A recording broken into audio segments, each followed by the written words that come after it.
I'd like to call this meeting to order. Today is Tuesday, June 22nd, 2021. This is a Prescott City Council voting session.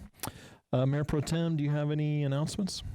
Well, I want to welcome former Councilwoman Marianne Settles and all you rodeo folks here to give us a presentation today. It's great to have you in the audience, and just wish everyone a happy 4th of July and a happy rodeo week. It's gearing up to be a busy time in Prescott, and it's exciting that we're able to do this year after missing out on a lot of these traditions last year. So have a great time, stay hydrated, stay safe, and I'm sure we'll see you at the parade and the rodeo and all sorts of good stuff.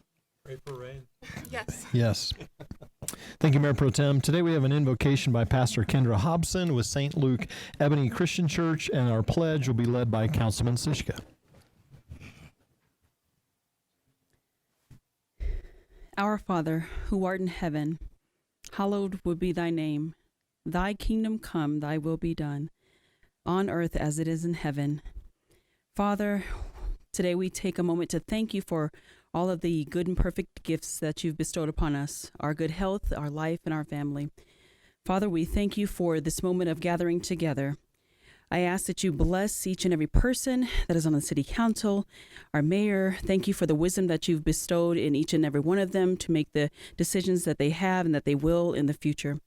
Father, we thank you for using each and every person in this room to be a good steward, to be loved to each and every other person in this community, in our families, in this city, our county, and our state, and let us affect others in that area as well, even worldwide.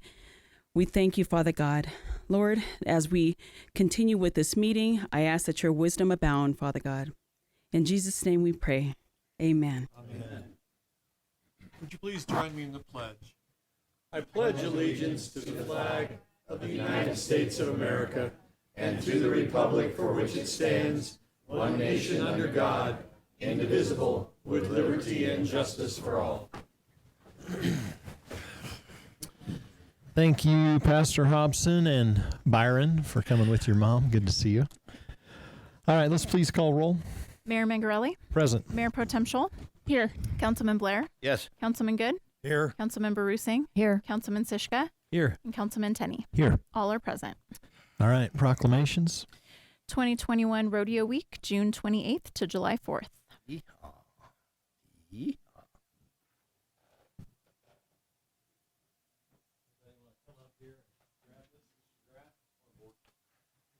Come on board.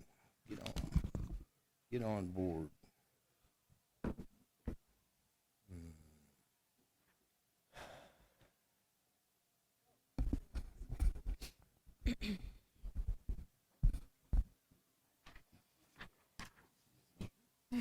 That'll work.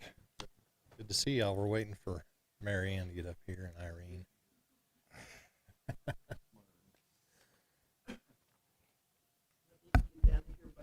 Okay. Marianne's going to come down here. All right. Well, what a difference a year makes. It's good to be standing here in 2021. I can tell you that. All the craziness last year of trying to navigate a pandemic, and man, I hand it to you guys for all the work you did to keep this tradition going. It gets me a little bit emotional, I have to tell you. The importance of this and the work you guys did is incredible. To have that rodeo last year, and now to be in a new year with a new manager and lots of sold out performances I hope to hear about here in a little bit. So proud of you guys and excited for the rodeo this year. So happy to do this proclamation. Whereas Prescott Frontier Days Incorporated has presented the world's oldest rodeo during the July 4th celebration annually since 1888. And whereas the world's oldest rodeo is celebrating its 134th year. And whereas Prescott's rodeo is led by new general manager Jim Dewey Brown, a two-time saddle bronc riding champion at the world's oldest rodeo. And whereas Arizona's second largest parade, the Prescott Frontier Days Rodeo Parade, entertains thousands each year during Rodeo Week. And whereas the rodeo is a collaborative effort that instills civic pride and supports our Western heritage, cowboy culture, and values. And whereas the world's oldest rodeo financially benefits businesses and citizens of Prescott, as well as those of the surrounding communities. Now, therefore, I, Greg Mingarelli, Mayor of the City of Prescott, Arizona, do hereby proclaim the week of June 28th through July 4th, 2021 as World's Oldest Rodeo Week. Congratulations.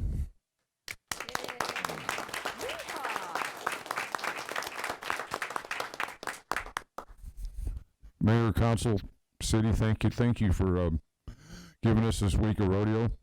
Although we believe it should be 52 weeks a year, we'll accept 1 week. We appreciate that. But truly, and I made this comment just a few minutes ago, but world's oldest rodeo in Prescott, and Prescott and the world's oldest rodeo, they're hand in hand. They are the same thing, and they have been for 134 years. 133. I don't know. I'll never forget it.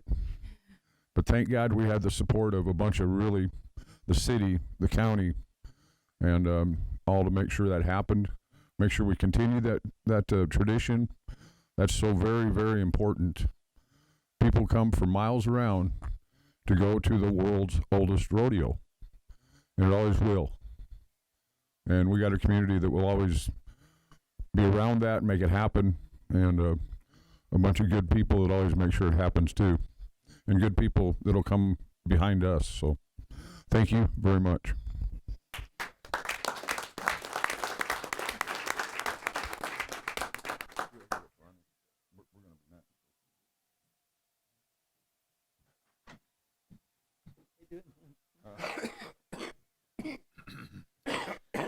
All right, let's go to presentations.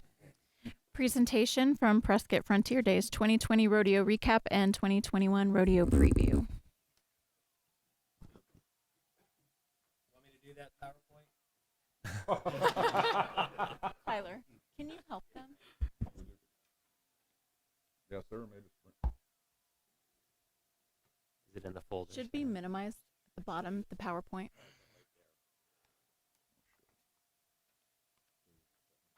No, that's the city budget. Oh, wait, I see it.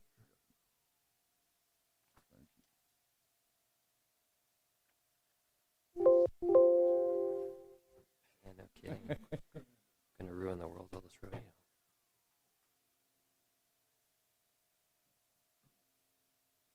You want to do that? Sure. Good. So we'll start off, thank you for having us, Mayor, Council. Thank you for letting us do this presentation.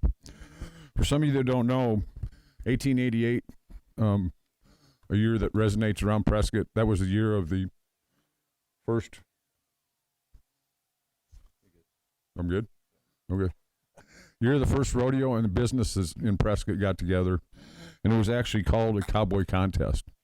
Over the years, everybody knows it's turned into rodeo, but the JCs were disbanded in 1978, and PFD, Prescott Frontier Days, Inc., became incorporated in 1979. Just a little shy of 200 members. Those members all work in the community. They also volunteer their work, and we're all very fortunate to be employed by folks that give us the opportunity and realize the importance of this rodeo. So we are 134 years old, and I think we need to keep that in mind. For anybody to keep a tradition for 134 years is a tough one. And I don't see any momentum shutting this down anytime soon. So with that, I would like to introduce, and in the proclamation, it was talked about, two-time saddle bronc riding champion in 99 and 2003. Was hired as our next general manager and our future general manager. I told him he had to stay until he was 72 like JC. So he's going to be here for a while, folks. And this guy is this guy is full of energy, and I don't know if you've been by the rodeo grounds this spring. There's been so much going on, and you just keep bringing more and more, and I can't wait to see what the future, but we're glad to have you. Well, thank you for having us, and Mayor, Councilman. I'm extremely happy to be in Prescott. It's, my dad was born and raised here, and I got back, and his sister, my aunt, she said, "Welcome home," and it's home. You guys, the city has been awesome. My wife grabbed me by the neck and said, "We're never leaving here." So I got some, I got some people not to let down, but like Chris said, end of March, I brought in a stolen event from Wickenburg, if you want to call it that. And we've been busy ever since. We've taken the last few weeks off from hosting events just so we can get ready for our rodeo. But that's me in a nutshell. My passion is rodeo production and event production. And so I'm going to be producing more events and stealing more events from other communities. and you know, maybe creating some new stuff. So that's my plan. That's, you know, what I came from. Came from a city of 10,000 in Socorro, New Mexico. They had a beautiful arena, $2.5 million facility that I left to come run this one because the opportunities are great here. And you know, like I said, I took it from, well, not having anything because it was brand new, to 43 events per year until the pandemic hit. And so here I am. So before you change that, this one of Jim's passions and one of the reasons the board was so determined that Jim was probably the right one to lead us into the future. Jim has been working we coached college for years and years and years in rodeo, of course. He's been working at producing the college finals for how many years? 12 years. And just recently, he was just up there, just got done with the college finals. He was named commissioner now for college finals. Why that's important to us, I got a few phone messages saying, is this going to change Jim's role at PFD? Yeah, it's going to make it bigger. Because what rodeo is having an issue with right now is youth. And Jim is involved directly in the college rodeo. The folks that are directly dealing with him are going to come to Prescott to rodeo. So I think it expands our rodeo, our competitors, and I'm very glad he is commissioner. And he's got enough support around the board and around the membership that doesn't affect what we got going on. We'll make sure it happens while he needs to be with college rodeo. So congratulations, Jim. Thank you, Chris. And to kind of capitalize on that little statement there, we have two of our recently named world champion college contestants will be competing here next week. Cool. So that is a direct tie for me to basically see them before they get here and attract those kids to come here. So we always have contestants at this rodeo. Change it. Yeah. I'm gonna keep going back. There you go. This one. So yeah, six years in a row we've been True West Best of the West Award. Great accomplishment. And we're also working on USA Top 10 Rodeos of the year. We've tried to win this a couple of years. It takes community support to do this. You can go on there and vote for it.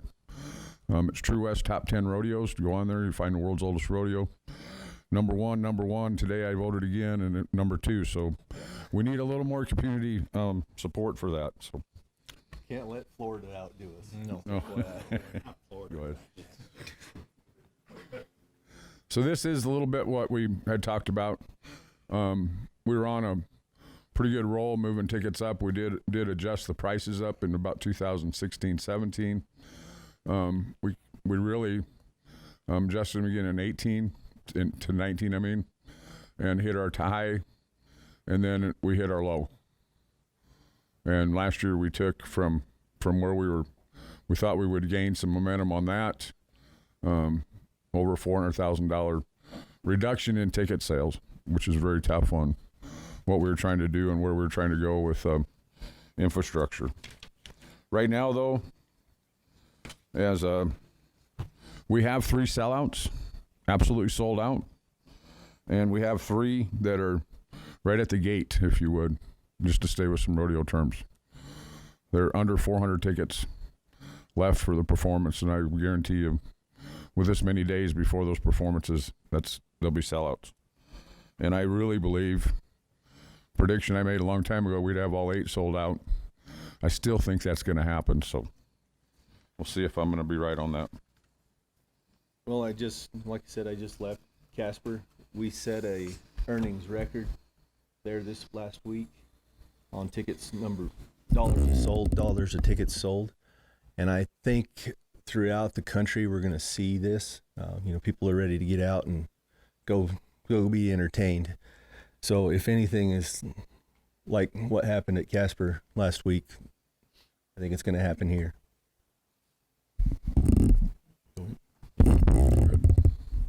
So this last year, go ahead and flip it.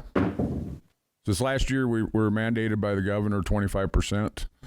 To get there, that was a tough road. Took probably over 3 months of talking with the help of the city of Prescott, help of the county health department, Yavapai County. We finally made that hurdle and finally got 25%. We did go over just a little bit because we had sponsors too that we had to deal with, but that's okay. The sponsors kind of sat in a little different place, so we felt confident in that. Then we had... So yeah, you guys, over last year, I was in New Mexico, and an entire state shut down. I mean, everything that could happen happened, and it didn't just happen in New Mexico. It happened all over the country.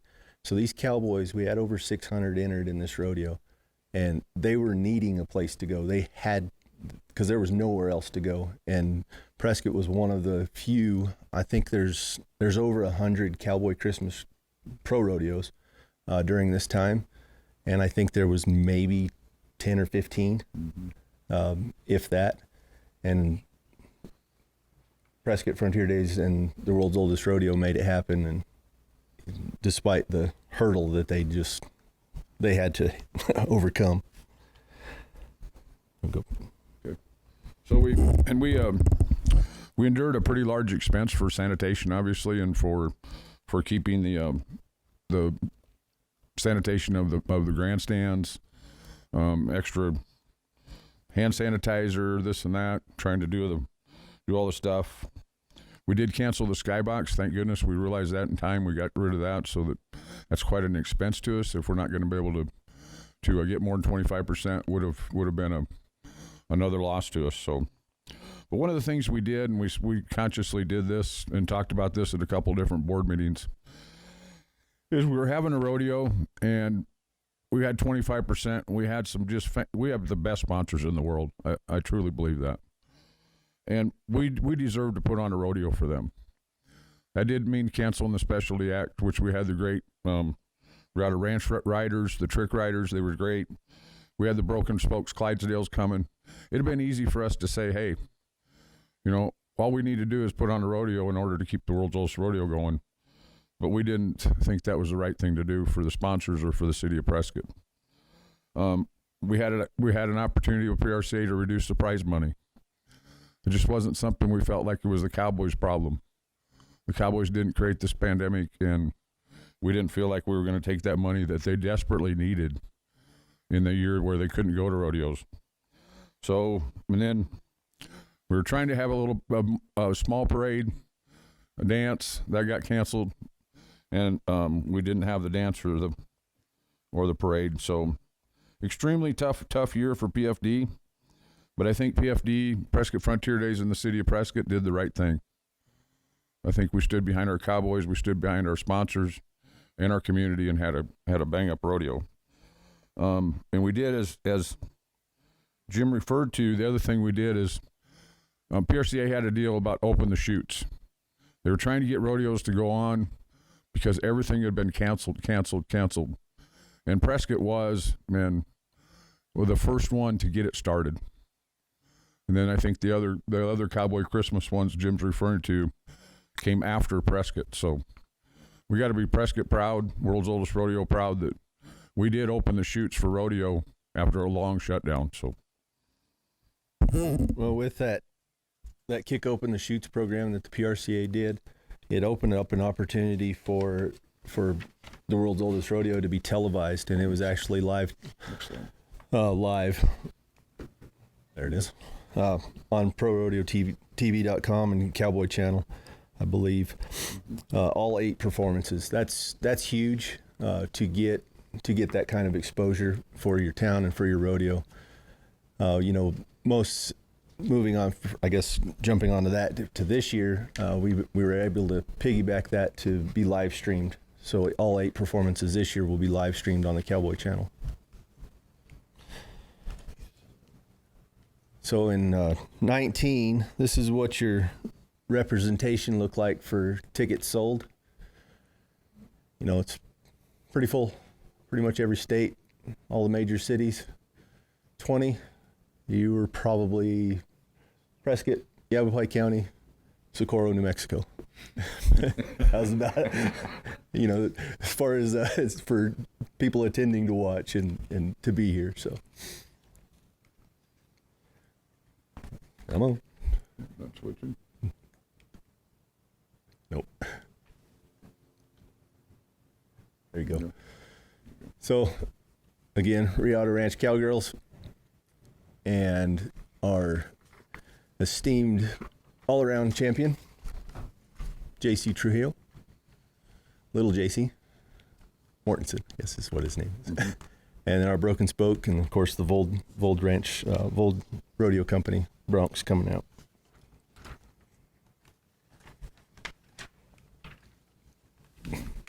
There you go. There he goes. So this will show you a little bit about what Prescott Frontier Days has done in the last several years as far as investments back into the grounds. And I can't. Now 16 is when that last lease began. You can see $30,000 plus. 19 was a little less, but 20 and 21 we were about 45 to 50,000. We're still doing a few more things in 21 yet, but that's over 300,000 since we started. So you can say that's about 30,000 a year that we have reinvested back into the rodeo grounds to improve them. Come on, abracadabra. So we added a lot. We expanded the deck up there, the main deck, and made it twice as large, which helped accommodate more sponsors and more corporate hospitality. I added the handrail to it. Completely removed and replaced the roof on the Freeman building. That's not the building I was talking about that's 50 years old. That's well over 50 years old. Additional steps on the east end of the grandstands with new hand railing. Added sand to the main arena, warm-up arena. And we rebuilt fence and graded the entire grounds. Additional livestock pens. We've gone through and added lighting to walkways and stock pens for not only livestock, but pedestrian and all the folks back there working with it for their safety. And if you drive by now, I hope everybody agrees with me, those grounds look pretty pristine. And that's the way we intend to keep them. So it worked. It worked. So, and of course, our motto always will be, we rodeo, we give, through a lot of different programs. Prescott's the home of the world's oldest rodeo with rock and action each 4th of July. Not this time? Oh, you got Tyler. So some of the community investments are of course, the breast cancer, and we'll talk a little bit more about this in the Tough Enough to Wear Pink. Courthouse lighting, Quine's auction donor, local 4-H, junior high and high school rodeos, and again, we have the high school finals, and we intend to keep those here in Prescott. That's where they belong. And Bluegrass Festival and our royalty will be down there. Adult Center, and it's a longer list than that, but that's some of the additional things we do. We just had our Tough Enough to Wear Pink dinner and auction fundraiser for the year. We took in over $16,000 that night with sales of pink shirts and pink merchandise and items for the auction. Time we fed everybody and did the gig.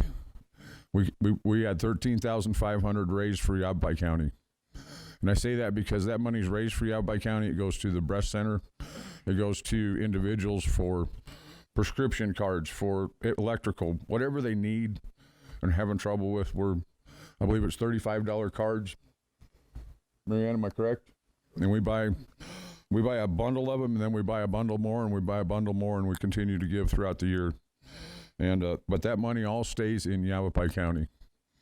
So thank you for all the folks that helped us raise that kind of money, and I think that touches almost each one of us, each one of our lives. I know my mother, my sister-in-law, so can imagine everybody has the same story. So did it. This is kind of the economic engine we talk about. This is, 50 states, 21 countries. We bring a lot of folks here for the rodeo. We do a lot of advertising, signage that people see. They want to come up here and see Prescott, see where the world's oldest rodeo is. The parade, huge. Programs, that advertising goes a long ways. The fair, which will go on again this year, which fills up those rodeo grounds, and of course the Equifest and the Legacy Horse Sale that's expanding every year too. Last year, obviously the fair didn't happen. Rodeo was at 25%. Our rentals basically were stopped. So, but I can say 2021 is back, and it's back strong. And we expect to continue that. Seems like you should have one of these slides. Foundation has incorporated this year, and did that because of some liquor license disputes with the liquor licensing liquor board, and so they had to incorporate. They are doing the poster again this year, and that is the poster for the rodeo this year. We've never done the wild horse race. I think it's just a great poster, and I don't know of anybody that goes to the rodeo that doesn't want to be there to see that wild horse race at the very, very beginning. So they did get a t-shirt made with that poster on the back. It's absolutely cool. I think that's going to sell like wildfire. But did a cookbook thanks to the generosity of one of our members. $2,000 scholarship for our queen. 9 scholarships to kids in public schools in Yavapai counties. We should do $1,000 for each, and we try and do every school. But if we don't get anything from a certain school, then obviously they wait till next year. But the foundation is the giving arm of our organization, and 2021 appears to be very productive, and which will help us expand our giving into the community. With the incorporation part of that, we cannot get a liquor license for the dance. Yavapai County Mounted Posse jumped in there and graciously helped us with that. So big thank you out to them for stepping in there, and the dance is going to be awesome this year. So in about 98, I think it was, I had a wild horse race paw me at this rodeo. Just FYI. He flipped out in the chute and he pawed me right in the head. Needless to say, I didn't win that deer. All right, so the picture above is Kirsten, Vold, and Karen. They are our parade grand marshals this year. They are celebrating 50 years of providing stock for this rodeo. That's huge in the rodeo industry, especially, people rodeos that they like change and they'll shake stuff up, but staying hooked with this is one of the reasons why Prescott is so, rooted in history and successful. And I got to add to that just a little bit. We had an art convention, which is Association of Rodeo Committees from all over the United States in Colorado Springs, and Jim was gracious enough set us up with a little trip to the Vold Ranch. That's a beautiful facility. They had more on that table for us to eat than I could ever eat in about a year. Very gracious folks, very, very Western hospitality. Went out and saw the ranch, saw the horses. They are ready to go. They are fat and sassy and ready to go. And the bulls and everything else. So it's going to be a tremendous amount of bucking stock they're bringing in. This one is our contract active this year. Tomas Garcilazo and his wife and child. She's actually expecting probably August, so she's not coming. So she's going to skip the journey on this one. They were the winners of that Go Big show of the Go Big Show on TBS. If you guys got to see that, it was pretty awesome.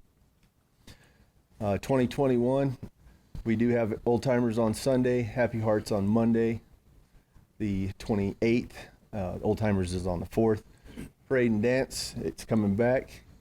We are at, says looks like over 700. We're at 742.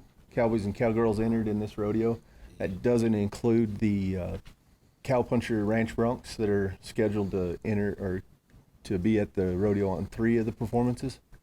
Again, Tomas, our Coors Man in the Can this year is rocking Robbie Hodges. We're bringing back Broken Spoke Clydesdales, Randy Corley, our announcer, and our bullfighters, Quirt Hunt, Luke Kraut. They're always entertaining, to say the least. We're hopeful for 8 sellouts. Obviously, we have 3 right now, 3 more on the verge, and maybe by walk-ups we'll be hitting the 8. We're gonna have it. Like Chris said earlier, we do have the best sponsors in the nation. I've never been to a place where you could just open the door and a sponsor comes in and says, "Here's some money." Usually, I'm trying to open their door, trying to get the money. They really, you guys are supportive. You guys are behind this rodeo, and it's really nice to see. You want to get the last one? Yeah, and that's going back to Tomas. He is bringing his young son. He's 6 years old, and that Go Big Show. If you get a chance to Google that or YouTube it, it's worth watching. They did win that. They won $100,000, and just as gracious as can be, he's going to invest that into doing more shows and staying on the road more. But his young son can absolutely follow him rope for rope with the tricks. It's absolutely amazing. And his wife was able to compete in that too. And that whole show just brings a tear to your eye to watch that. So that's going to be great. Rockin' Robbie Hodges was here 3 years ago. He takes it to the edge, but he is an entertainer at heart and just a great barrel man. But he will take it to the edge, and he will get fans on the edge of their seats and sometimes a little bit mad, but he's a lot of fun. And like Jim said, it's live streamed. The volunteers we have are just absolutely amazing, and we can't wait to get this going. And it's just around the corner. So the other thing that's really surprised me and it's for the good is the volunteers behind this rodeo. They are amazing. They've made this thing happen. They were fortunate enough for me to bounce for 2 weeks, and they took care of everything. I appreciate the volunteers. They are second to none. So if you haven't heard it yet, it is the 28th through the July 4th, and the tickets. And this is really huge this year. We've had some scam sites show up. If you're going to get tickets online, you can only do it at worldsoldestrodeo.com. If you go somewhere else, we can't guarantee that it's a good ticket. So get them there. Come by the office. We'll get you hooked up. Thank you. Thank you. Thank you, guys. Good presentation. Thanks to the board and everybody else for being here today. All right. We're going to move on to a consent agenda. Would any member like to pull anything from the consent agenda? Thank you. I'd like to pull 8F. Let's see. Item F. Okay. Anything else? Anybody? Yeah, I'd like to pull 8B and 8I. B and I. Okay. Anyone else? Not entertain a motion? Mayor, I move to approve consent agenda items 8A through 8H, excluding F and D. So it's And I. I just went through H. Yeah. My motion was through H. Yep, and we're excluding item B. I gotcha. D and F. It's actually, I think, B is in boy, right? Councilman Good? Yes. B B. and F. Sorry. We're pulling out Second. B and F. We have a motion and a second. Please vote. Passes 7-0. All right, so we'll look at these three items. Let's see, Councilman Good, item B. Thank you, Mayor. I just wanted to clarify the pay adjustments for the city clerk and manager. I've heard a number of people in the community that were concerned about the significant increase there, and I think it wasn't clearly communicated that a lot of this was just moving these positions into a more effective and accurate market position, and it wasn't anywhere near what some of the comments or criticisms were relative to merit increases or cost of living. So most of it was being able to put these positions into a appropriate compensation market so that we could maintain, retain, and in the future be able to recruit highly qualified people for these positions. So that was the only reason I pulled it, just to have that clarification. Okay. Entertain a motion. Mayor, I move to approve consent agenda item B. Second. Motion and second. Please vote. Passes 7-0. All right, item F, Councilmember Rusing. Thank you. I just pulled this item because I just wanted to emphasize our commitment to our fire and police to paying their pensions off as soon as we can. And according to the handout, our payoff will happen in 7 years now, in 2028. And I just was hoping that Mr. Woodfield could just make a few comments about this updated pension funding policy. Thank you. Sure, and thank you, Councilman Rusing. This is Mark Woodfield, Budget and Finance Director. This is something the state legislature required every city or town to do a few years ago. However, they did not require themselves to do it. They felt it was important that every city or town every year should acknowledge the extent of their liability and their indebtedness to the pension plan. Of course, the state didn't do that, which might be why they decided to cut taxes this year. But enough of that. This is just to update the policy for the new liability that's out there. And let me pull it up here. We looked at it when it came out, but this is the liability for Tier 1 and Tier 2 for PSPRS. As you can see, we've gone from $86.4 million to $43.1, 30% funded to almost 70% funded. Just incredible. And of course, the tax is a big source of that. The tax revenues are doing great. As I said in the memo, it is not going to take 10 years if the tax continues like it's been doing. We'll probably be done in 8, which should be around December of 25, I believe. I think that's what I had in there. And with that, I'd be glad to go over anything else in the policy. If any questions for Mark? Nope. Thank you. Thanks, Mark. Entertain a motion.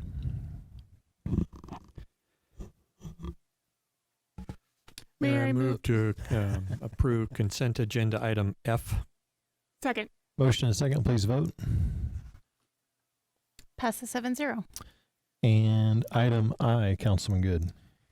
Thank you, Mayor. I just wanted to point out a typo on the Fourth Amendment, where the second whereas, and you can reference page 94, it says, whereas on February 3rd, 2025, the parties executed their First Amendment. So clearly that is not accurate, and we have to change that to, I believe it would be 2015.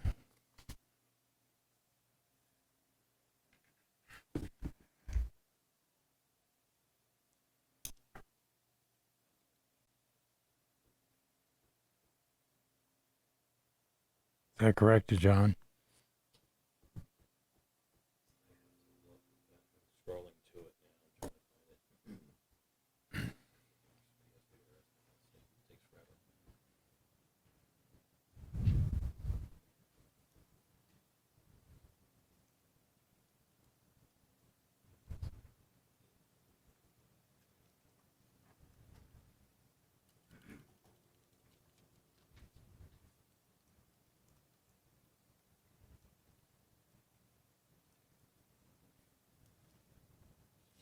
I believe it would be 2015, but I don't know. Joe knows the specific number. It seems like chronologically, it couldn't be anything past 2016. Yeah, I don't have it in front of me, but I believe it is 2015. Yes. So we can make the change to the accurate year in that as a function of the motion to approve. You want them to suggest amending to 2015? Is that? No, the language on the second recital just needs to have the accurate date, and so whatever that date is, I'm assuming it was just fat-fingered and 2 was pressed instead of 1, but that's an assumption. So with that, rather than being specific, we just say, approve it with inserting the accurate date for the second recital. Okay. Somebody want to make that motion? Mayor, I move to approve consent agenda item I with the changes. Second. Motion second, please vote. Passes 7-0. All right. Consent ordinance, please. Adoption of ordinance number 2021-1765, an ordinance of the Mayor and Council of the City of Prescott, Yavapai County, Arizona, authorizing the acceptance of a public utility easement agreement from Gregory and Ginger Mahan, and authorizing the mayor and staff to execute any and all documents to effectuate said acceptance. Entertain a motion. Mayor, I move to adopt consent ordinance item 9A. Second. A motion and second. Any discussion on this item? If not, please vote. Passes 7-0. All right, item 10A, please. Public hearing for annexation ANX 18-004, Master Plan MPA 18-002, and rezoning PLN 18-018 for properties generally located east of Prescott Regional Airport and north of SR 89A, parcels 103-01-28F, 103-01-28G, 103-01-015, 103-01-21G, 103-01-1014, partial, 103-01-052V for the area known as AED North. Mr. George. Thank you, Sarah, for reading all of those. I owe you a box of chocolate. This is requirement under state statute to hold a public hearing on any annexation that's coming before the city. And since we have two concurrent annexations, the North and the South AED annexations are moving forward at the same time, we'll do a single presentation quickly for you, and then if you would open the public hearing to allow any public comment, and then we'll proceed from there. There are two levels of control for annexations. We have our local level, it's amendments to our charter. Proposition 400, as most of us know it. And then the state statute has a section detailing exactly how cities are allowed to annex, de-annex, or transfer properties between counties and other cities. Our Prop 400 requirements were processed starting with the action by our Planning Commission back in September of last year. The trigger in the charter was at the vote of the Planning Commission that a 60-day public comment period opened. That opened on the 15th of September. It went, the full 60 days closed on the 14th of November. And then the presentation of those comments were presented by staff to you during the council meeting of November 17th of 2020. So those two items of the charter have been resolved already. The other two items are the vote on the annexation themselves, requiring 3/4 of the council, 6 of 7, future action by council, and then the effluent from those annexed areas going to safe yield as a requirement of the charter, again, not state statute. Under the statutes, we've gone through a series of petitions, blank petitions filed by the applicant, petitions filed by the city as part of that application process, technicalities all out of the way.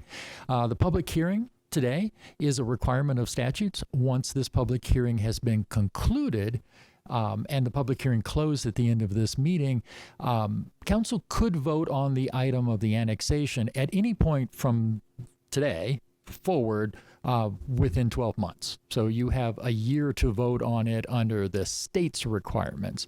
It's extremely rare for anything to go that long once you've gotten to this stage and process, but that's a possibility. Once the annexation actions are taken, There's an associated rezoning that will occur at the same time. Both of those actions have a 30-day hold period, a referendum period, that would hold the actions taking effect until the end of that period. Quick overview of the two annexations. We are all very familiar with them. I think most of our audiences are very familiar with them. Larger annexation in the north, about 1,600 acres. The smaller annexation in the south, but the one with the key granite dells, rock formations, approximately 850 acres.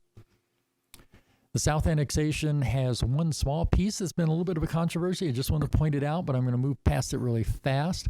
The area is not to be annexed. It is to remain in the county, but it's covered by the development agreement, and it's covered by the master plan for the project. So that property will develop per the master plan and per the DA.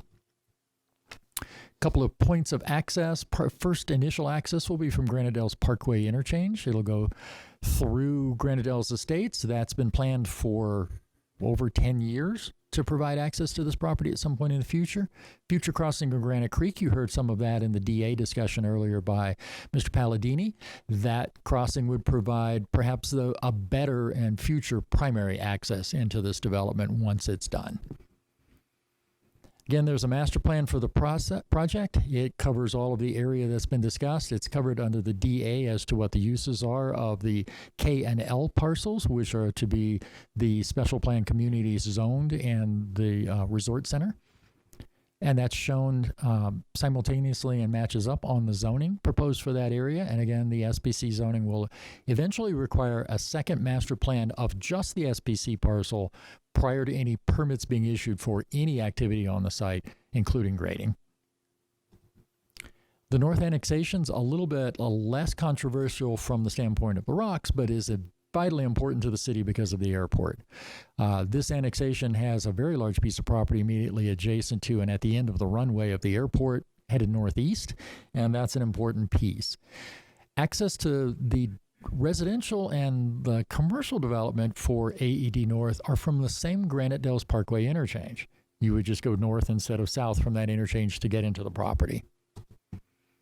Again, a master plan is in place.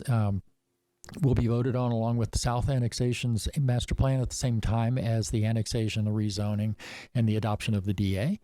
And it covers a very large area of open space, as you can see. Much of Granite Creek is shown as NOS, and then the area out the end of the runway is that larger NOS piece with kind of a muzzle shape at the end up there.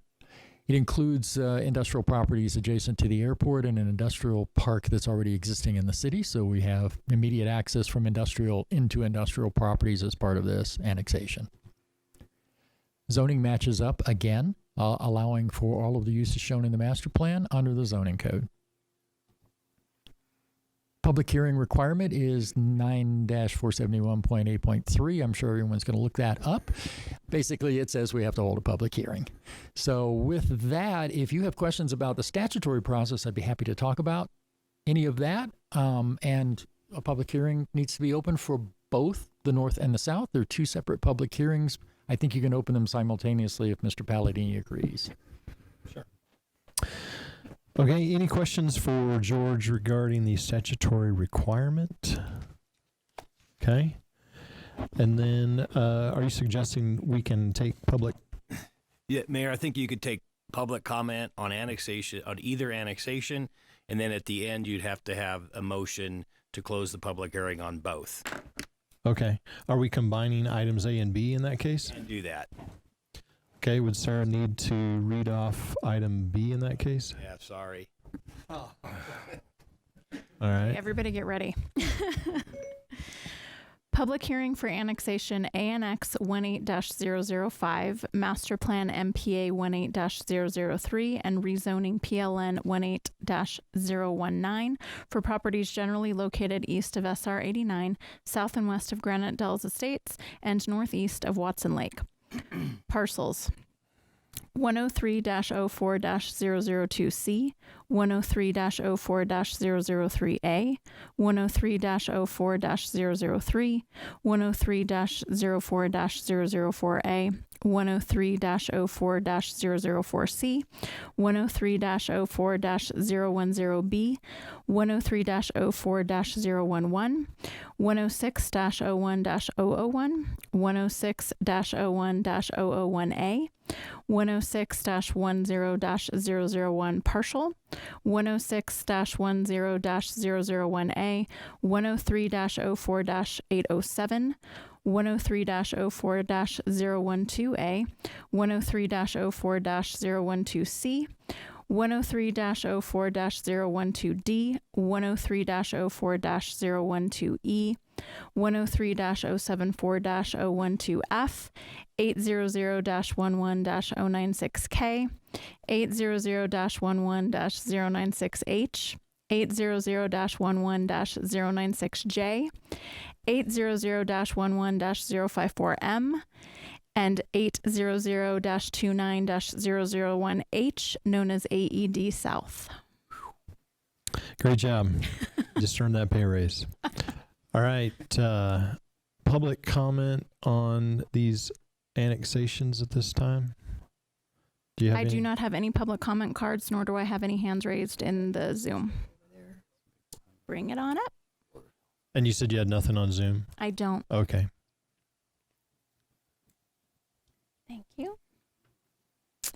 Tom Rusing. Tom Rusing, long-term resident. I guess my question is, seems like a formality for opening and closing public hearing.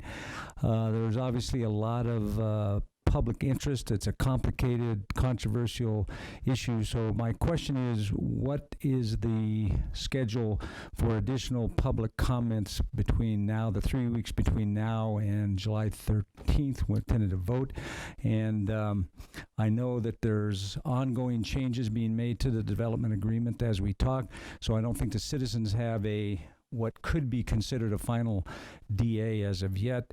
So I'm asking what type of scheduled periods do we have once the citizens are able to analyze further changes, what's on the agenda or schedule? Yeah, good question. Thank you, Tom. So next week on the 29th, we have a study session scheduled. And then tentatively right now, we're looking at a voting meeting on the 13th where we hope to have this on the agenda. And we could have a public comment period study session as a part of that day as well. So 2 more to come. Okay, thank you. D. Carter Labarge. Mr. Mayor, members of the council, I reiterate the comments by Tom. The DA and the agreement has not been formalized and finalized. You guys are still doing red lines, so public comment is justified and it's appreciated that you would take that action. Thank you. Thank you. Mr. Mayor, just a comment regarding this. It is a bit of a formality. Closing the public hearing today certainly doesn't close public comment on any of this item. Yeah, thanks for pointing that out for the public, George. That could be confusing. This is a kind of a statutory hurdle or a box we're checking, but it doesn't mean we're not going to hear folks on the 29th and the 13th as well. Do you have anybody on Zoom? I do not, Mayor. All right. I think we're ready. I'm sorry, we do. Somebody just popped in. Okay. Bonnie McMinn, you can go ahead and unmute yourself. Oh, okay. Thank you. Unmute yourself. There you go. Thank you. Good afternoon, Mayor and Council. I just want to reiterate what Tom Rusing had said. And I also, I had sent a letter actually to the council about the fact that in the last meeting, which was on June 15th, the city clerk had indicated that there was 25 individuals who had prepared comments, mine and others, and one gentleman did speak a couple of hours ago. But my point here is that our public comments that we actually submit to the clerk, which is indicated by city policy that those comments will be read aloud and be part of the record, has not occurred.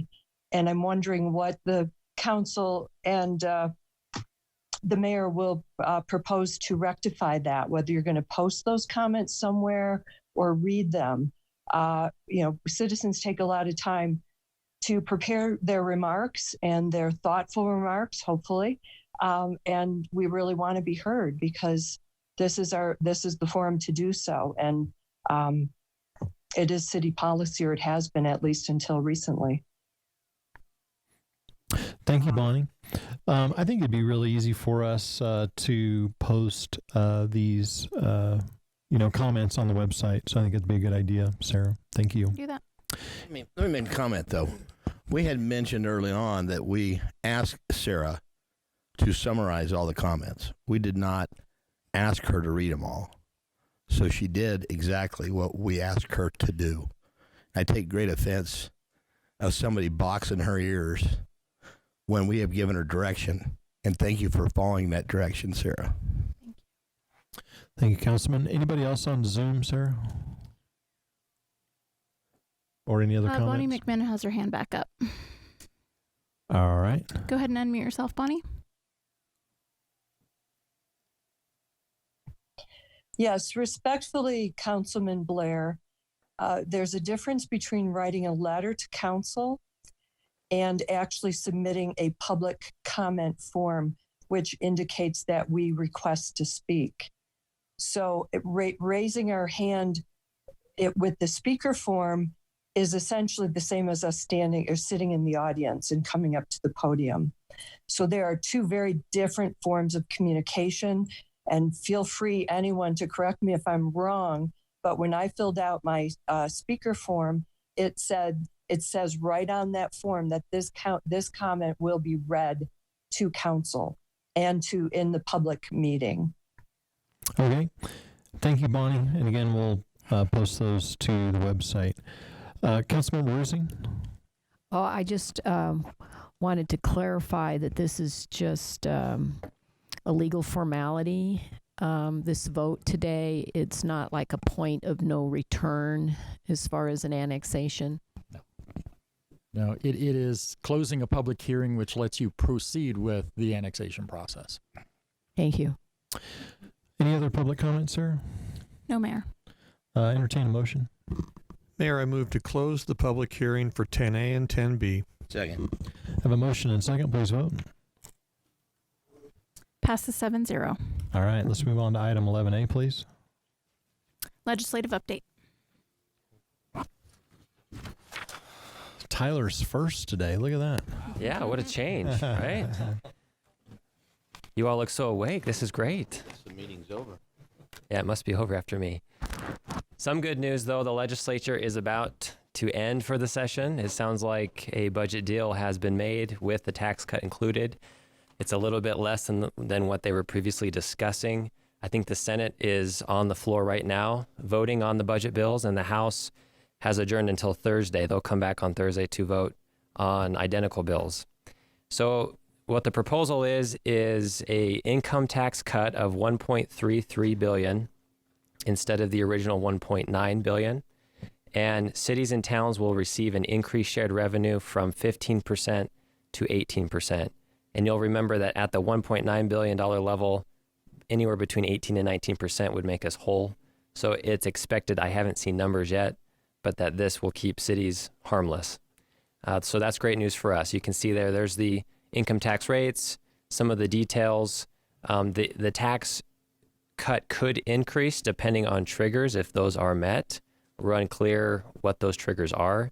So the impact may fluctuate, but this really comes into effect beginning in January of next year.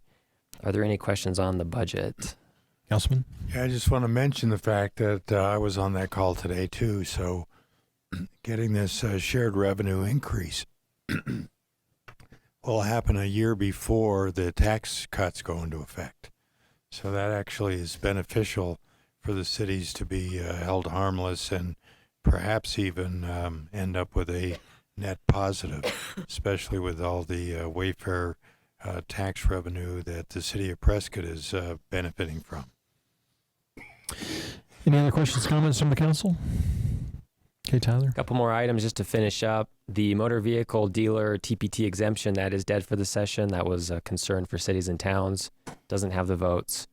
Just this morning, we also learned about 2 other budget bills, one in the House, one in the Senate, that would expand Senate Bill 1487 from 2016. If you don't remember, that is where a legislator can file a claim against a city or town if they believe that the governing board violates state law by an official action. So that would impose a risk. It does impose a risk to us of losing state shared revenues. The expansion of that would now include any policy, rule, or regulation adopted by a city department, a city manager, anybody under the council. It doesn't even have to be an official vote or action. So a legislator could bring that up as a grievance with the AG, and they could move it through the process like they have for other council actions. Obviously, the league is trying to get this out of that one. It actually came up as a surprise to most legislators. It was in an amendment that wasn't really presented, and then the budget talk started and everybody forgot about it. Now that the budget talks have resumed, this bill's brought up, and here it is inside of it. So we will see if it makes it through or not. It most likely at this point will, because nobody's willing to destroy the budget process over an amendment like this, unfortunately. And can I add just a little bit to that? This came out of a rejection of a complaint about a City of Phoenix police department policy. So, in other words, people that a state legislature thought that it violated state law, and so they were reaching into. So this is really bad because it allows the legislature to reach into our HR policies or our use of force policies and have the AG challenge that or review it for illegality. It basically replaces the city attorney's office that reviews things for legality. And so it's sort of the worst of Soviet style oversight that you can imagine, because you have the state legislature now picking apart HR policies, or social media policies, anything like that. It's really overreach. And they don't have to be members from our district. It could be any legislator. And that by the way, that always happens because they do deals. Hey, you're from Tucson. Look at Flagstaff and what they're doing, because they never want to the legislators never want to be the person in their district pointing something out that for a city they live in. It's all politics. Yeah. And just a couple of days ago, the legislature, the governor called them into a special session to talk about wildfires throughout the state. So they appropriated $100 million to respond to the wildfires that are, as we know, going across the state right now. And then they adjourned that and reconvened with the budget talks. And with that, I'm happy to answer any other questions. Questions for Tyler? Thank you, Tyler. All right, thank you. Appreciate it. Let's move on to item B, please. Approval of City Contract Number 2021-181 with Fan Contracting, Inc. for construction of the Sundog Trunk Main Phase C2 project. Approval of City Contract Number 2021-182 with Lion Engineering for post-design and engineering services, and approval of night work.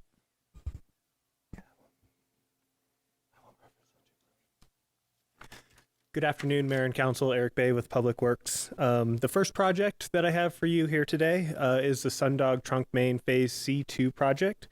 And this project has 3 award parts to it, as you heard. The first is the approval of the construction contract. The second is the approval of the post-design services contract with Lion Engineering. And the third part is the approval of the night work in Miller Valley Road, part of that corridor. So this is a shorter but a very difficult portion of the Sundog Trunk Main upsizing project, but it will help us address capacity issues in this area. So it's a good project. And let me show you what I mean by that. So it generally goes from the Miller Creek Bridge crossing right here down Miller Valley Road to the Sundog Phase C1 improvements that are already completed. And then it picks back up at the bottom of the Sundog Phase C1 projects, and it follows Miller Creek all the way down to the Lincoln Low Water Crossing. So not that long, but very difficult. Miller Valley Road is a very high traffic corridor, so we're taking special concern with that. And then below the C1 improvements, the southern portion, it's heavily vegetated, very rocky, and a creek corridor. So there are a lot of concerns that come along with that. So that's the project. I wanted to mention phasing. I did mention this parcel right here was the Sundog Trunk Main C1 improvements, and city staff accelerated those a couple years ago because we had a developer coming in to build that apartment complex there.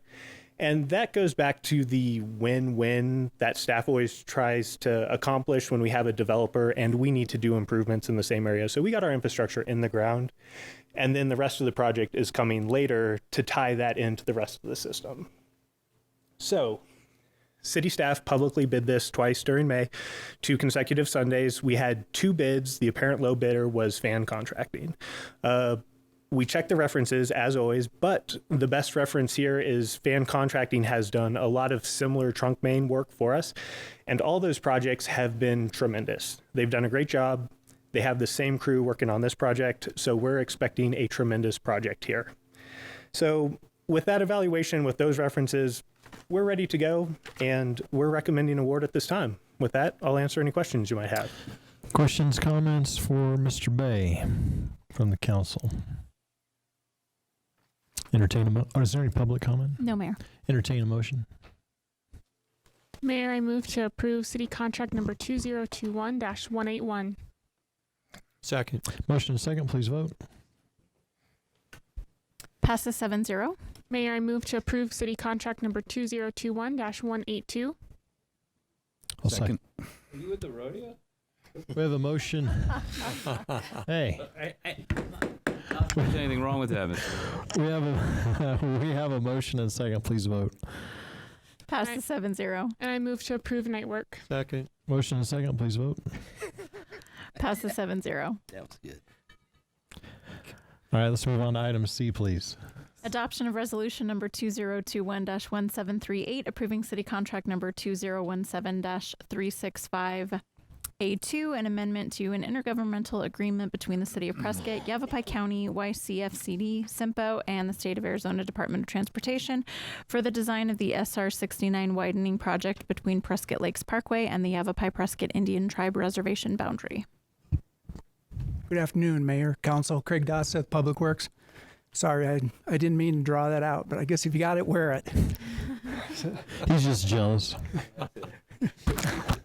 So this item I bring before you today is consideration of an amendment to the IGA, which there are several of us involved.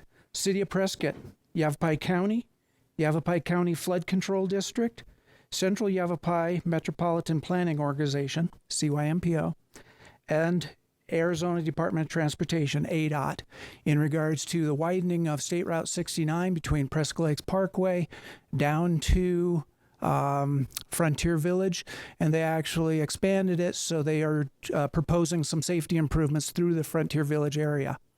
So in 2017, we entered into this IGA with all of the parties in order to share the design costs. The bulk of the design costs was carried by CYMPO, and then Yavapai County, the Flood Control District, and the city then also shared in that. Our original share was $150,000 that we have paid towards that. As the design started progressing and has continued on over the last couple of years, when they got to the 60% phase, they realized that there was additional utilities that they did not have identified in there.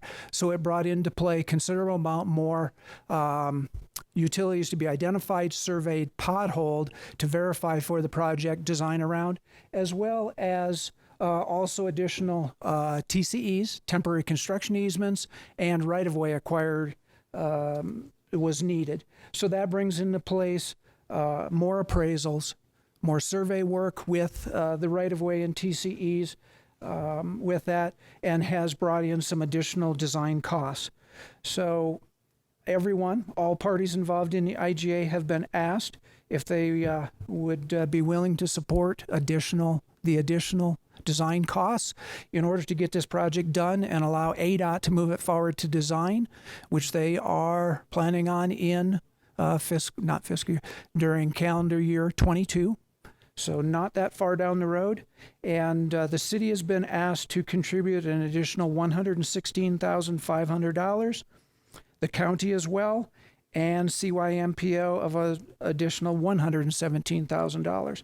So that would bring the city's total to $266,500 for our share of the design. With that, I'd be happy to answer any questions that you have. This is a long time coming. Yes. It would be really nice to get this done. Been talking about it for quite a while. So thanks for your work on this. Questions, comments for Craig, Councilmember Rusing? Thank you. I would just like some clarification. Is this going to include improvements to the wildlife trail corridor that runs under the highway there by Bullwhacker Hill? That concept, that request has been brought up by people as ADOT has gone through their design process and their public meetings. It was identified at a significant cost to the tune of millions of dollars to include a very large arch type of potential trail crossing underneath. Ultimately, in ADOT's eyes, that they did not have funding for that essentially could kill the project, as well as the areas on both sides of this section of the roadway. In the last 10 years, maybe a little more than that now, they have been identified through state land as potential additional development, like below the car dealers. There, back before the crash, there was actually a project that was under review with Arizona State Land in that area. So there's the potential that you could put millions of dollars into a wildlife crossing under the roadway, and then we end up with the area filled in on both ends of it as well. Thank you. It is a tough situation. Yeah. Okay, thank you very much. Councilman Tinney? How does the city's total cost for the design compare? And I know it's difficult to compare, this stretch of the highway with other places, but that seems like a fair amount of money just for design, of course. But how does it compare to other things that you've seen over the last several years of your last few years, I guess? It runs right in line with other designs, and the city's and the county's design cost share is equal. And CYMPO, find it quick. Yeah, almost exactly the same, at least this phase of it. CYMPO will be at $917,000, where the city and the county is covering the $266,500. Gotcha. So they had a significantly higher piece to start with, and yes. Gotcha. Okay, great. Just curious. Thank you. Councilman Good? Yeah, as the Secretary Treasurer now of CYMPO, this issue was debated and discussed. I know Chairman Craig Brown from the county was also a little bit peeved, as I was, that this had to be expanded when we thought the design had been pretty well completed. But there were some unanticipated requirements for easements and design and additional things, especially when ADOT is always working on a 5-year plan. And they don't really factor in sometimes some of these unanticipated discoveries. So finally getting this last allocation to make sure we get to 100% design, and then they can actually start construction, I think, be not September next year, I believe. Is that right? That's where I believe we can finally pull the trigger on this thing and get the expansion and the safety, because not only will it just be expanded, but we're going to have a raised median too, to be able to keep traffic from head-on collisions and things like that we've seen repetitively over the last couple of years. So I know it takes forever sometimes to get them to move, but it looks like we can see the light at the end of the tunnel here. Other questions, comments from the council? Now we'll entertain a motion. Mayor, I move to adopt resolution number 2021-1738. Second. I have a motion and a second. Please vote. Passes 7-0. Okay, let's move on to item D, please. Approval of City Contract Number 2017-246A2, an amendment to City Contract Number 2017-246 with Golder Associates, Inc.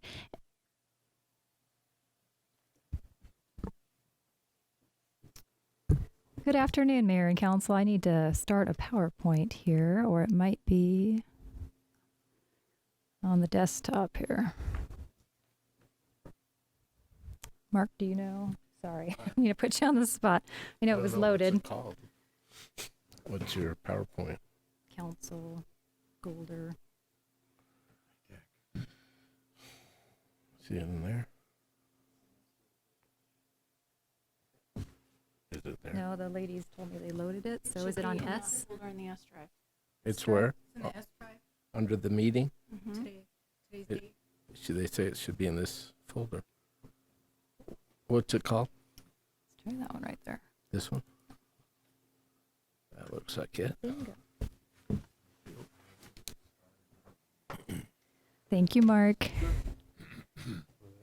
Okay, right off the bat, I wanted to bring it to the attention that we have a typo in the memo. And so the reader of the motion might want to look at this a little closer. It would be moved to approve contract number 2017-246A3. I didn't have that on there.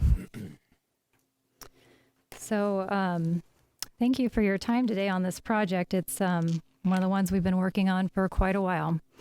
We do have Andrea Glenhausen potentially on the phone.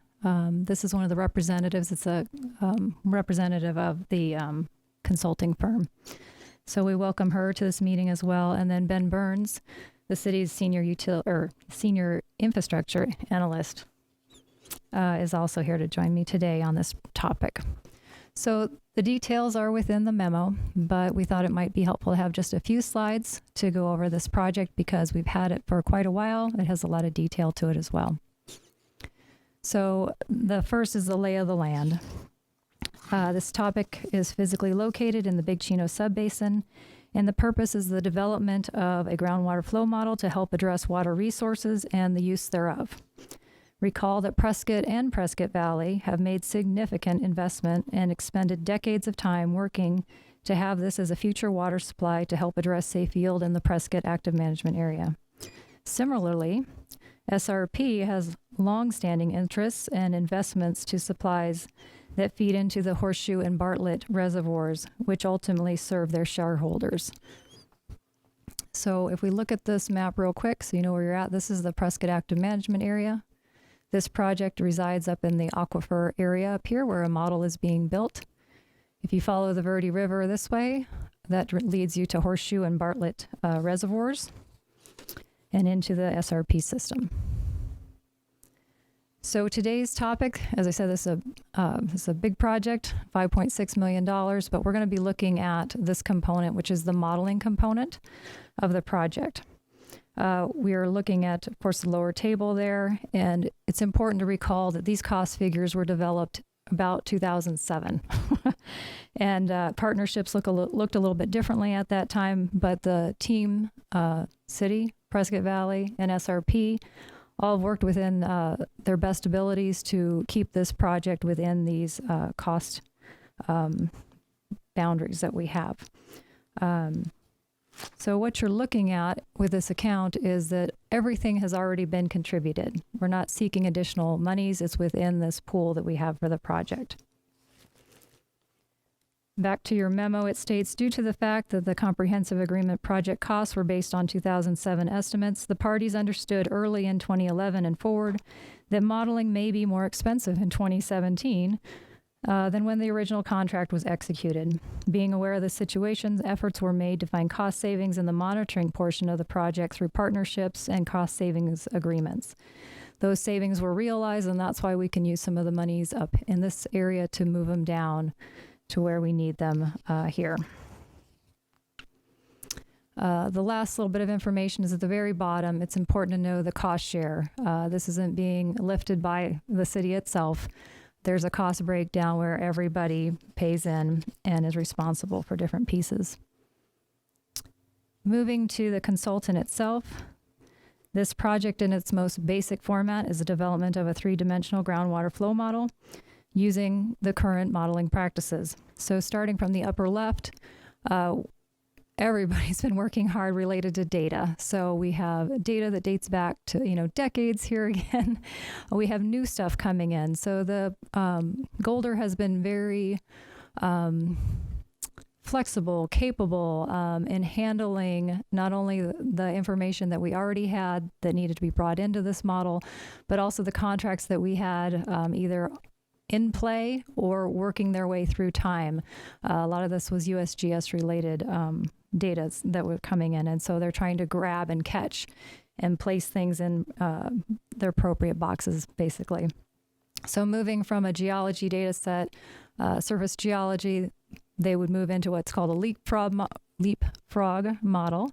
And this is a cross section. They have to know these things in order to get to this stage, which is a three-dimensional flow model. And this is where they're at. It's built, and we have some calibration that needs to be handled with this project. And that's part of the costs that we're looking at today. So for today's action, we're looking at an increase in contract funding, which is currently already available in the account in the amount of $241,959. We're also looking to adjust the completion date to July 15th, 2022. So your previous actions where you did award the contract originally in 2017 to about $1.15 million, and then the council approved a contract amendment in 2019 for a funding increase.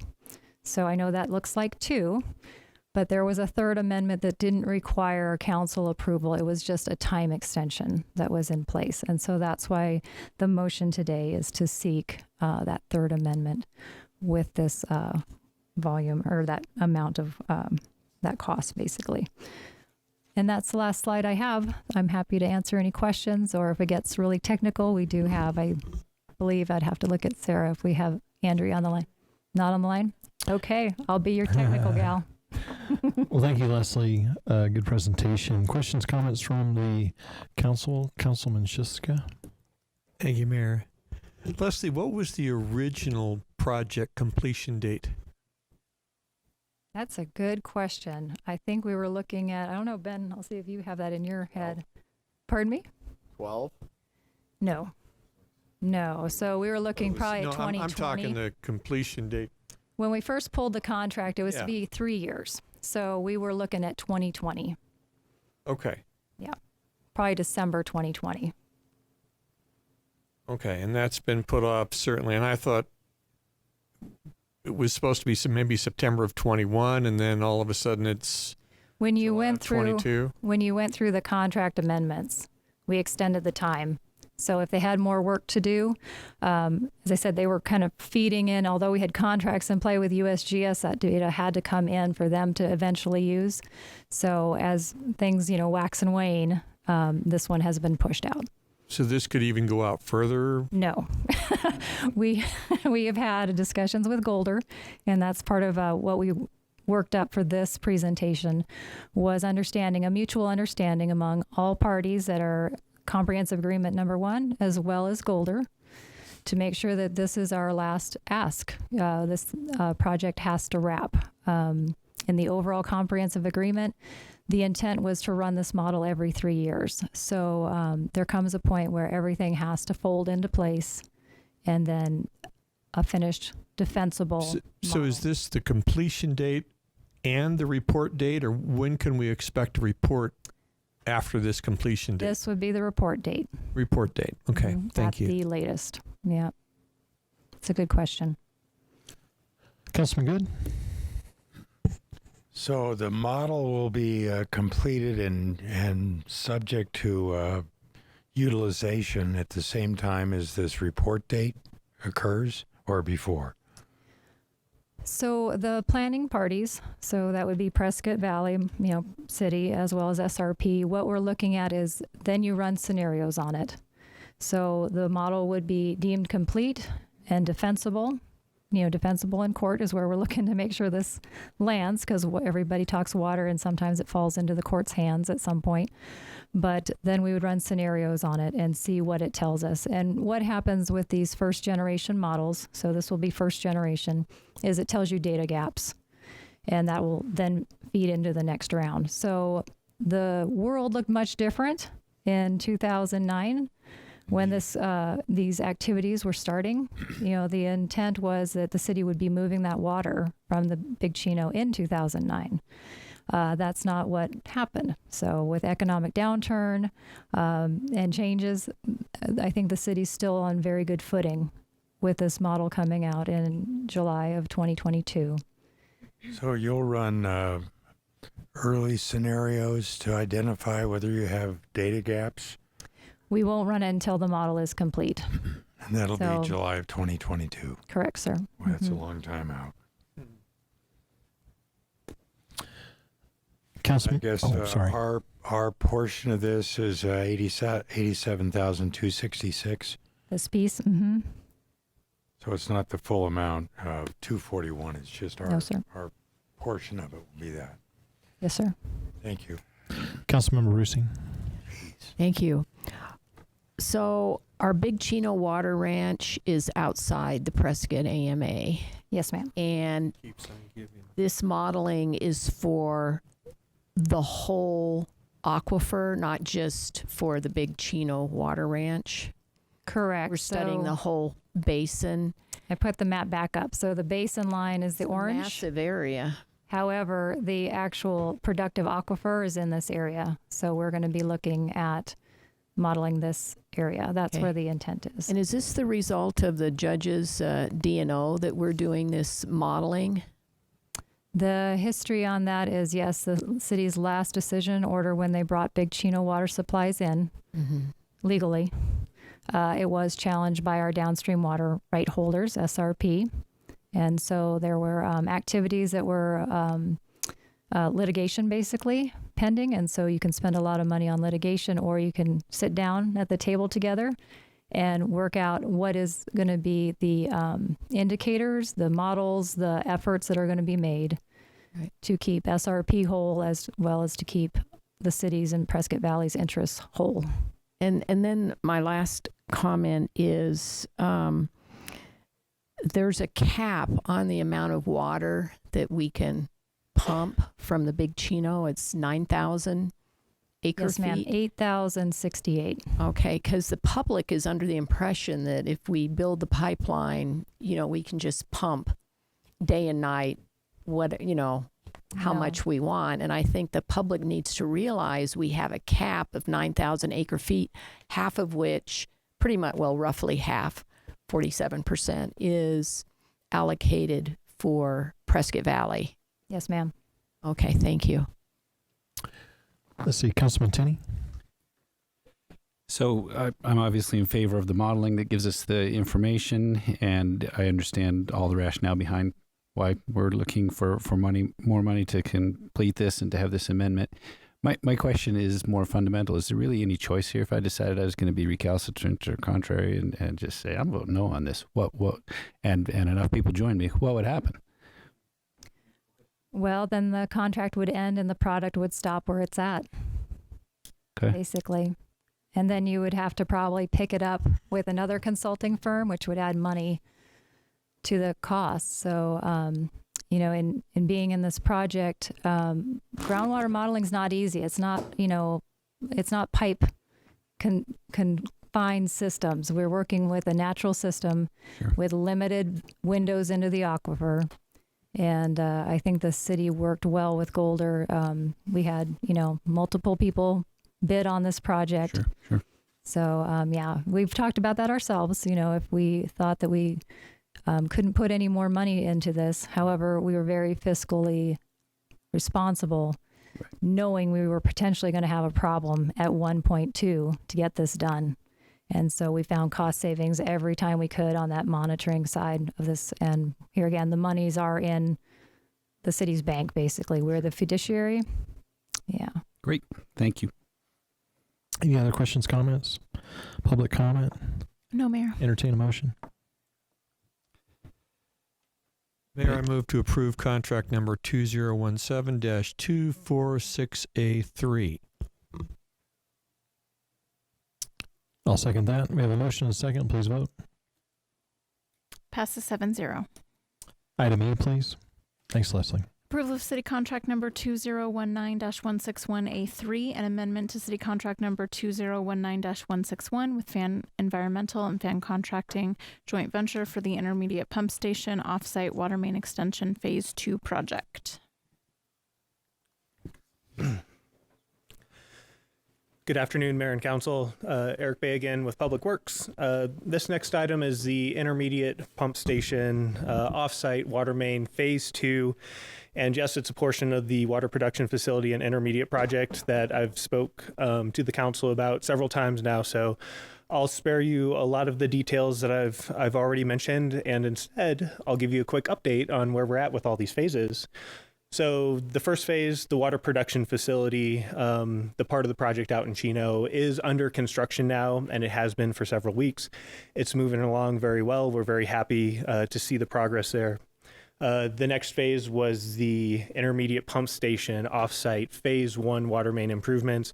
Very happy with the progress on that. Those water mains are in the ground, installed, tested, flushed, and ready to serve water at a moment's notice. All we have to do is tie them into the city system.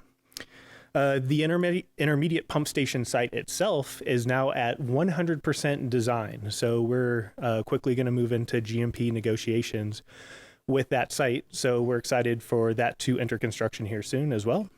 And then the portion that I'm here to talk to you about today is the intermediate pump station offsite water main improvements phase 2. And at its core, it's a very simple but a very important portion of the overall project. And let me explain why. The simplicity comes because at its core, it's a horizontal water main installation project. But what it does is it ties the Zone 12 and the Zone 110 water mains that were installed with Phase 1 into an existing Zone 12 stub out that is right here in Warrior Way, and it brings all the water mains over to the intermediate pump station site. So that's the water main installation. The extremely important part about this is that it also creates access, construction access to the intermediate pump station site. Currently, there's no great drivable access, and during project design and development, I did make a couple trips out to that specific site, and I had to hoof it out there. The best way to access that site right now is to walk. And pretty soon we'll be building a couple tanks as well as a couple booster stations out there. So the need for access for large construction equipment is imperative. So the city staff has evaluated and negotiated this latest GMP with our CMAR contractor.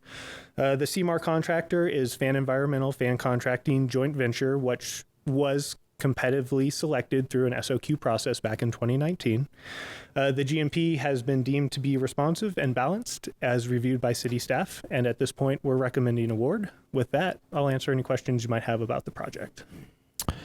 Questions or comments for Eric at this point from the council? Councilmember Roosing. Thank you. Eric, please clarify for me the purpose of this infrastructure and who is it going to serve? The water production and intermediate pump station project will serve every resident of Prescott to some degree. Currently, we're not changing where our water comes from, but it's pumped from the Chino production facility, and it leaves the Chino production facility near 400 pounds of pressure, and it's pushed all the way up to one of our main city sites on Willow Creek Road and Douglas, and that's our north tank site. From there, we use the water and we distribute it through the rest of the town. What this site is doing is kind of giving the water an intermediate stop-off point. So the production facility is now only going to boost that water about halfway. So some of that water, when it reaches the facility, will continue up and be boosted to the North Tank site using pumps and electricity to do that. Some of the water, considering there's growth in the north part of Prescott, doesn't need that additional energy, that cost put into boosting the hydraulic grade line, and can be used to serve residents around that area.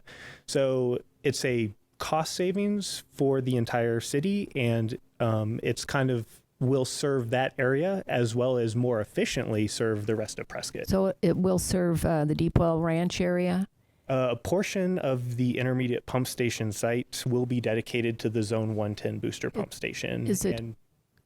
Oh, excuse me. Go ahead. Zone 110 is a significant portion of the Deepwell Ranch area, yes. So I was under the impression that the developers are paying costs of their infrastructure initially, and then we take it over. I'm just a little confused how why the taxpayers. Is this going to be prorated for the Deepwell Ranch part, or how's this going to work out as far as the cost? Yes, and I'll pass that off to Craig D. He'll be able to speak to that right now. Will you expand a little more on the emphasis of the airport production wells and bringing that water in the rest of the system? Of course. So the whole backbone system is very complex. So it's difficult to speak to all portions of the system, but one that Craig would like me to expand on a little bit is our Zone 12 area. And we do have wells out in Chino Valley, but we also have a few production wells in what we call Zone 12, which is a different hydraulic grade line. With this intermediate pump station, it is set just below hydraulically the HGL, the hydraulic grade line of Zone 12. So we can use Zone 12 water, send it over to the intermediate pump station facility, and then boost that water into town. Currently, the production wells that we have in Zone 12 are very limited in the area that they can serve. So this gives us more production wells that can serve a greater area with the completion of the intermediate. Can you show us the location of the two tanks? Do you have an idea where they're going? The two tanks, this scar in the landscaping right here is the two transmission mains that currently come into Prescott from Chino Valley. That's our 36-inch and our 18-inch. They run parallel. The intermediate pump station site is this little polygon right here, and the two tanks will be about right here and right here. And are they going to be located on city property, or do we have to purchase the property, or is it an easement? Or we have already done a property swap, so that area marked the intermediate pump station is city property. Okay. And my last question is, since part of this infrastructure will serve Deepwell Ranch, are they going to be involved in any of the costs, or have they already paid for it? Or And I'll pass it off to Craig D for that. Okay, in regards to cost then and sharing that, historically and every project that we work on that are major suppliers for the city, as far as transmission mains, trunk mains on the sewer side, major pump stations, we do those as capital improvement projects as the city. And we then include them into the IIP, the Infrastructure Improvement Plan, which in turn creates an impact fee associated with that. So every single house that has been built out there in the Granite Dells area, Saddlewood, Westwood now, every single one of those houses has paid an impact fee to help pay for this project. Every house in Granite Dells Estates is paying into this as well. So we have been collecting those impact fees for this project. Granted, when we do the project, we don't have all the funds to cover it, but those impact fees then will continue to go for years to help pay that back. Okay, thank you for the clarification. I've got a question. I know we're long here, but Craig, does this intermediate pump station, is it going to be associated with the long-term vision of the water ranch as far as transferring from here to Prescott Valley? Does it have anything to do with that? No, sir. Okay, thank you.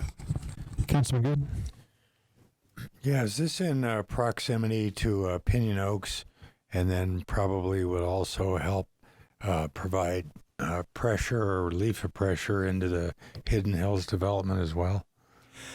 Yes, absolutely. Pinion Oaks lies about 1.5 miles, maybe 2 miles to the south of the intermediate pump station site. With the Zone 110 booster station that is being constructed, we are doing a little bit of pressure zone modification. The modification does include Pinion Oaks, and we'll change the pressures in there slightly. We will still deliver the ADEQ required pressures. The city of Prescott aims between 40 pounds and 120 pounds regular average day pressures.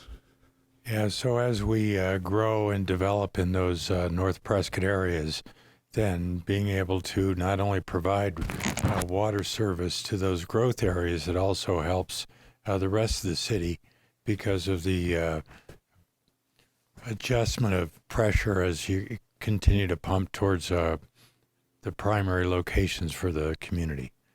Absolutely. This has a citywide benefit with this project. Thanks. Other questions, comments from the council? Oh, sorry, Craig. Sorry, sir. So to segue in with what Eric was talking about with Pinion Oaks, so another piece of that puzzle is better efficiency of our water system. Currently, the water lines that we are feeding Pinion Oaks with, the water going by there is still at 220 psi. So we pump it all the way up to this level. Right. And then we have to strip off at least 100 psi. So we exert all that energy, all that power to pump it up there, and then we strip it off before anybody could use it. By switching to the 110, then we're not wasting all of that effort. Any other questions, comments from the council? Public comment? No, Mayor. Entertain a motion. Mayor, I move to approve city contract number 2019-161A3. Second. Motion and second. Please vote. Passes 7-0. Item F, please. Public hearing for the fiscal year 2022 budget, expenditure limitation, and tax levies, and at a special meeting, adoption of resolution number 2021-1779, adopting the final fiscal year 2022 budget and expenditure limitation. Thank you, Sarah. Mayor and Council, Mark Woodfill, Budget and Finance Director. This is the final consideration of the budget for fiscal 22. Obviously, we've been doing this for about 6 months. We had big council workshops on May 18th and May 25th. We considered the tentative budget on May 8th, which council passed. Subsequently, we published the Schedule A of the state forms and the notice of this hearing twice in the paper. So today, this is, like Sarah said, the public hearing for the final budget. It also establishes the expenditure limitation under home rule for next year, or it's a public hearing for that. All these things will be done at the special meeting. And it's also our public hearing for the property tax levy, which will be done later on again. So 3 public hearings today, all in one. And then we will have the special meeting to do the final budget, which will be the budget alternative expenditure limitation, as well as an employee roster for next year. And then on the 13th, we will bring back the property tax levy because there has to be at least 2 weeks between the hearing and the consideration. With that, I'd be glad to answer any questions or go through more detail. Questions, comments from the council? Any public comment? No, Mayor. Entertain a motion. Mayor, I move to close the public hearing. Second. A motion and second. Please vote. Passes 7-0. All right, I do believe I'm adjourning this meeting at this point. Oh, I'm recessing? I wanted to adjourn. I know. All right. I will recess the regular meeting. And we're going to convene a special meeting regarding ARS 42-17105 to adopt estimates of proposed expenditures. So do I need to call this meeting to order, John? Yes, Mayor. So I'd like to call this special meeting to order. Roll call, please. Mayor Mangarelli. Present. Mayor Pro Tem Scholl. Here. Councilman Blair. Yes. Councilman Good. Here. Councilman Barusing. Here. Councilman Sishka. Here. And Councilman Tenney. Here. All are present. Who's up? Who wants to take the football? Adoption of a resolution of the Mayor and Council of the City of Prescott, Yavapai County, Arizona, determining and adopting final estimates of the proposed expenditures for fiscal year 2022, declaring that the same shall constitute the budget for the City of Prescott for said fiscal year, establishing the expenditure limitation, and approving and updating the job roster for the City of Prescott. Again, this is just actually adopting the budget as well as the job roster, which does include the new pay grades and levels from the employee compensation study. And with that, I'd be glad to go into any detail you'd like. Questions, comments from the council? Public comment? No, Mayor. Entertain a motion. Mayor, I move that we adopt resolution number 2021-1779. Second. Motion and second, please vote. Passes 7-0. Now going to adjourn the special meeting. Right. And now we're reconvening our regular meeting. And now I'm adjourning the regular meeting. Yes.